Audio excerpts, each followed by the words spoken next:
it's Jeff Zito, and thanks for listening to another episode of the Celebrity Jobber Podcast, which is currently number 3 on the Apple Podcast Music Interviews chart. Thank you so much for your support. We're streaming on Spotify, Apple Podcast, iHeart, wherever you listen to podcasts. So please subscribe, would love a 5-star rating, and please leave a review. You can check out past guests and episodes online at celebrityjobber.com, and you can also follow our YouTube channel, which is youtube.com/the@celebrityjobber, and on IG, celebrity_jobber_podcast. Think about this for a second. What if you and your high school buddies form a comedy troupe and continue screwing around like you did back when you were in high school? Practical jokes on people, and think about making millions and millions of dollars a year doing it, being famous, having a TV show, these sold out cruises, seeing the world with your best pals from high school. Well, my guest today is living that dream. And it wasn't an overnight success either. There's a lot of in-between stuff, which we're going to talk a lot about. Like what you do after college and the jobs you had before your big break. And what was that break? What was your first job? These are all the questions that I'm going to ask today's guest, the final member of the Tenderloins that I haven't spoke to yet. The Tenderloins, a comedy troupe from Staten Island, New York, and you know them best by their TV show on True TV and TBS, Impractical Jokers. Brian Quinn, James Murray, Joe Gatto, and the last one I haven't talked to yet, Impractical Jokers' Sal Vulcano is my guest this week on Celebrity Jobber. The Celebrity Jobber Podcast with Jeff Zito. If you like what you hear, please subscribe, give a 5-star rating, and leave a review. Check out all our past episodes on Apple Podcasts, Spotify, or wherever you pod. What if these celebrities weren't famous? What would they have become? What was their first job? We're about to find out. Sal, this is like you're completing the set for me. It's like buying a Happy Meal and getting all the different toys. I've spoke to all of your friends in the past for this podcast, so I'm excited to have you today. Oh, absolutely, man. Right on. So a little bit of backstory, if you don't mind. I was just kind of curious. Tell me a little bit about when you're in high school and you got all these friends that you're still friends with today. You work with them today. You make a living because of your stand-up, your improv. What was it that got you guys interested in forming an improv group in high school? We had an improv club in high school that we joined. We were an all-boys Catholic high school, but we had sister schools that were all girls, and so those activities worked together. So it might have been to see if we could meet girls. Okay. In high school, I'd be like, hey, we could join this club and meet girls from other schools and stuff. And but we quickly took to it in high school, really, really enjoyed it. And so then when we all went to college, we were kind of doing it separately still. And when we all got back from college, we kind of ran into each other, and we were all still acting and performing and writing and doing improv and stuff. And we said, hey, you want to try to do it together? And so we did. We just started doing it together. And in 1999, we formed our comedy troupe called the Tenderloins, and we started performing locally. And then I guess 11 years later, we got a chance to pitch a television show, and that's how Jokers got on the air. Unbelievable. It's such a great story, and that all good friends in high school can do this for a job. It's, got to be a dream come true. But, back in high school or even college when you went to St. John's, you couldn't have in your wildest imagination thought that, hey, me and my 3 friends over here are going to have an improv comedy troupe and make lots of money, and this is going to be our job. So my question to you is, when you were going to St. John's, what were you focusing on, and what did you think you were going to do for work when you graduated? That's a good one. I have a degree in finance. Right. I have a bachelor's degree in finance. And I honestly did not know what I was going to do. I mean, when I got out of college, I started working at Prudential Securities in New York City. And I worked in the mutual funds department. And good people there. I knew immediately, though, I could not do that for a living and I wasn't going to stay there. And so after, I would say, 99 to maybe 3 or 4 years, I volunteered to be laid off. And I started. That's they fun. were having like me. I'll do it. Yeah. Yeah, they were doing like cutbacks, and like I said, let me have someone keep their job because I know I don't want to be here. And I started. I took up bartending so that I could have a flexible schedule to work on comedy, and I just started working on comedy full time at that point. And it's been a long road, like a lot of people don't necessarily know, what where exactly we came from and how long it was. But I just kind of stuck with it. And I guess it's just like opportunity meets luck meets preparedness. Right. And I was one of the lucky ones to have those three converge and have something sustainable come out of it. Sal, any kind of pushback from your parents who, you go to St. John's, you get a degree, you get out of college, you go into finance, work for Prudential, and then you go, hey, Mom, Dad, I'm going to quit this job and go be a bartender and work on my comedy routine. Did they give you a little pushback, or were they supportive in your dream? Yeah, no, my parents are really great that way. They were supportive of everything I wanted to do. I really was a studious kid, and I always got like good grades, and I always was kind of very diligent and responsible with my work. And I think that afforded me some freedom and credibility from their end. And I think that, when I graduated college and I got this degree and I was successful there, I think that they understood that like I could have work if I wanted to, but I think I wanted to be like a comedian since I'm a little kid, so I just never really thought that was something real that could happen.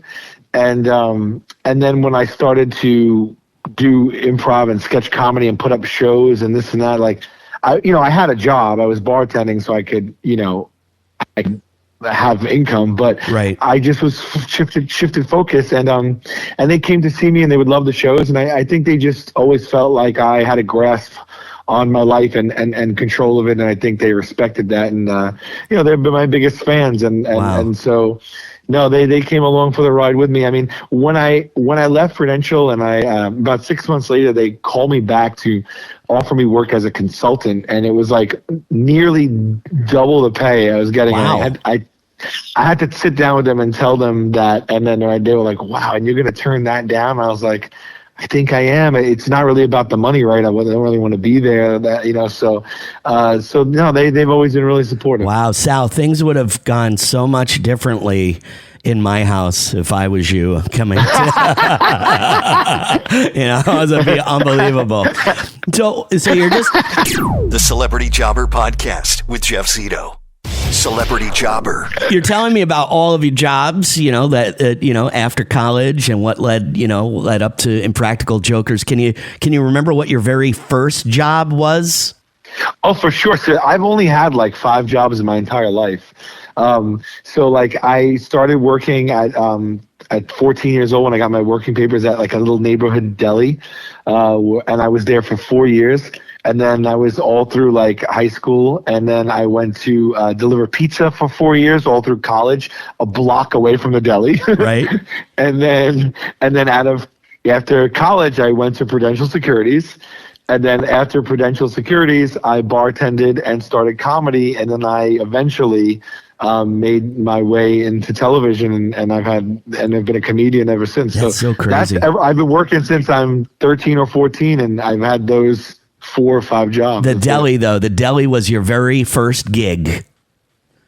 Yes, sir. I remember vividly. I made $4 an hour. Was it under not under the table? They paid you on the books, huh? It was on the books, yes, and it was my neighborhood, that I grew up in and stuff. And actually, a lot of my friends from school and friends that I have to this day, we worked together. So it was like a really fun. It was almost like that Clerks experience, right? In Kevin Smith's, it's kind of that kind of thing. Right. We kind of ran ran the store, yeah. And on tour, doing your comedy, solo, not only do you get together with the boys and do that whole thing with the cruise and the big tours, but you also go out on your own and do comedy. And I just want to let all of our listeners know, let's see, in New York and New Jersey, Sal is going to be at the Beacon Theater on December 27th. Yes, sir. And then also in Atlantic City, for my listeners down the Jersey Shore, we've got Sal going to Ocean Casino Resort on February 28th. In Fort Myers, Florida, the Barbara B. Mann Performing Arts Center is coming up in, I believe it's May. That would be May 17th for the Barbara B. Mann. And my listeners in Tampa, or Orlando would be the closest, over at Steinmetz Hall. That's January 11th. But SalVulcanoComedy.com is where you can get a list of all of Sal's tour dates. It seems like, Sal, you're the one guy in the group that has a little bit of a conscience. They could tell all of the other guys, you know what I mean? They could tell all the other guys to do something ridiculous, say something outrageous to somebody. You'll be like, nah, I'll take the loss. You won't do it. You seem like you have a little bit more of a conscience than the other guys. Either that or I'm just more of a scaredy cat. I definitely have been, I definitely lost the most episodes. That's well documented and told to my face by fans all the time. I find it, I like it though. It's like, oh, here's a good guy. Not to mention, you currently have a special on HBO Max running right now, don't you, Sal? Yes, my special, Terrified, my first time comedy special, was released on YouTube last year. Did very well, and then HBO Max picked it up. So right now it's streaming on HBO Max, called Terrified. If you haven't seen it, please check it out. I'm really, really proud of it. And the tour I'm doing now, it's called the Everything's Fine tour. I'll be doing it all the way through 26, and then I am going to film my second special based on this tour. So. Oh, great! Celebrity Jobber. The Celebrity Jobber Podcast with Jeff Zito. What do you think, Sal? Was there a moment that kind of like you thought changed your life forever? Like a big break, maybe, or just like something, whether it was the deal with Impractical Jokers, or do you just remember a phone call? Or I know you mentioned earlier, it wasn't an overnight success. You worked hard at this for many years, but was there a turning point and something that you can kind of take us back to and think about as being a moment in your life that stands out, changed everything for you? Yeah, I can actually. So there was this competition online called It's Your Show that was run by NBC, and my friend's girlfriend alerted us to it. And basically what it was they would give a topic, and you'd film like a sketch or a short film or a sketch, and you'd upload it. And then anyone who uploaded a sketch based on that topic, they'd have online voting for which one was the best one. It was their way, I found out, of finding talent cheap. You could win $1,000 if your video $1,000. Thank you, guys. Right? Okay. Yeah. This was in 2007. Okay. And I also, so I was, pretty broke, and so we did this, and we won. And then it was every week, and so we did it again and again and again, and out of like maybe 25 or 30 weeks, we won 11 times. Oh, wow. And so we won $11,000. And then what happened was this was their way of finding talent for a television show. They had a pilot called It's Your Show, and they took the 5 best sketch comedy troupes that they found from that online competition, and they invited them to come on and all submit one piece of and battle against each other for a grand prize of $100,000. Oh. And it was like a very big, shiny studio show, like Deal or No Deal. Carson Daly hosted it. And they didn't have the comedy troops fly in, but they had an audience there voting, and they showed all of our sketches. And we made the pilot episode, and we won $100,000. Wow. After the $11,000, that we won online. And this pilot never aired. Okay, never made it to television, but legally we won and they paid us that money. And from that, the producers on that show introduced us to our agents, and that's how we got an agent. And then those agents got us pitch meetings later on, and this is how we pitched True TV. So if we didn't join that competition, I don't know really if how we would have broken in, but that's literally how we got representation, and that representation allowed us to get into meetings and pitch what eventually became Impractical Jokers. Wow. So just entering these little online silly little competitions, these little sketch competitions. It was that was crazy. it. That was the springboard. Celebrity Jobber, the Celebrity Jobber podcast with Jeff Zito. Sal Vulcano Comedy.com on tour across the country, and it was great talking to you, Sal. I really, really do appreciate it, man. And like I said, I was excited to complete the set. I was like, hey, I got all the jokers, man. This is perfect. So I'm a big fan, and you deserve it. The success, all of it, you deserve it. You guys are regular dudes, and it's great to see. It's great to see people that are friends, and it's so cool. It's such a cool thing. It's a great story. Well, I really can't say thank you enough. That's so kind of you, and I take it to heart. So I just thank you for taking the time to speak with me and help me out, and I really appreciate you. SalVulcanoComedy.com. Great, Sal. Thank you so much, man. Have a great day. You too. Thank you, bud. So I thought it was pretty funny that I said Sal's probably one of the only guys with a conscience, because he seems like the one, if they ask him to go up to a stranger and say something or do something outrageous, he'll just take the loss. And I was like, maybe you're like the only guy in the group with a conscience. He's like, that, or I'm a scaredy cat. I thought that was pretty funny. So he mentioned his big break. In high school, Sal formed a comedy troupe with 3 of his buddies, which he said he did to get girls, which I thought is funny, because usually when you're in high school, you'll either join a band or a sports team to get girls, not a comedy troupe. But regardless, in high school, he forms this comedy troupe, and they're called the Tenderloins. And the comedy troupe stayed together for a lot of years past high school. And they started producing comedy sketches together, posting them on YouTube and MySpace. And then, Sal talking about his big break was like this online competition, which was like sponsored by NBC, and it was called It's Your Show. And they ended up winning like 11 different weeks for $1,000 a clip. And I think the winner was supposed to get like a grand prize and their own TV show on NBC, but I don't think that panned out. But what the guys did do was use a lot of that footage for a sizzle reel and then pitched it as a TV show, which ultimately got picked up, and he kind of credits that as his big break. I mean, you see Impractical Jokers on TV every single night, whether it's True TV or TBS. I mean, the show is really everywhere. I'm thinking to myself, okay, if I'm going to college at a prestigious school like St. John's University, and I come out with a degree in finance and I start selling, securities, mutual funds for Prudential, and then, after a few years, I say, this isn't for me. I'm going to quit this job, start bartending, and work on my comedy routine with my high school buddies. My father would have hit the roof. So to hear Sal tell me that story and say, like, his parents were very supportive and were very encouraging, I'm putting myself into that situation. And I know he laughed hysterically, but not a lot of people know Matt Zito, okay?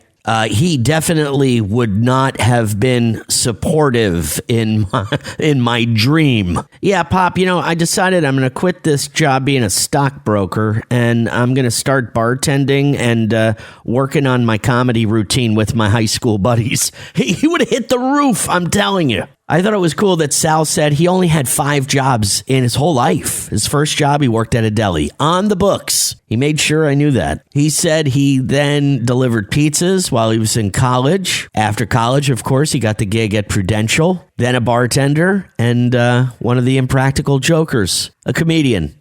5 jobs. And just an FYI, I have spoke to all of the Impractical Jokers, Q, Murr, Joe Gatto, and now Sal. I want you to know that Q and Murr are on the same episode. That's episode number 74. Joe Gatto is episode number 108. If you wanted to go back and check out those episodes, celebrityjobber.com. Thank you so much for checking out another episode of the Celebrity Jobber Podcast, number 3 on Apple Podcasts Music Interviews chart. And we're streaming everywhere, whether it's Spotify, Apple Podcast, iHeart, wherever you listen to podcasts. So please subscribe. Would love a 5-star rating, and please leave a review. Some great guests coming up in the near future, like Don Barnes from 38 Special and John Tesh. Thank you so much once again for listening. The Celebrity Jobber Podcast. Until next week, I'll see you then. I'm Jeff Zito.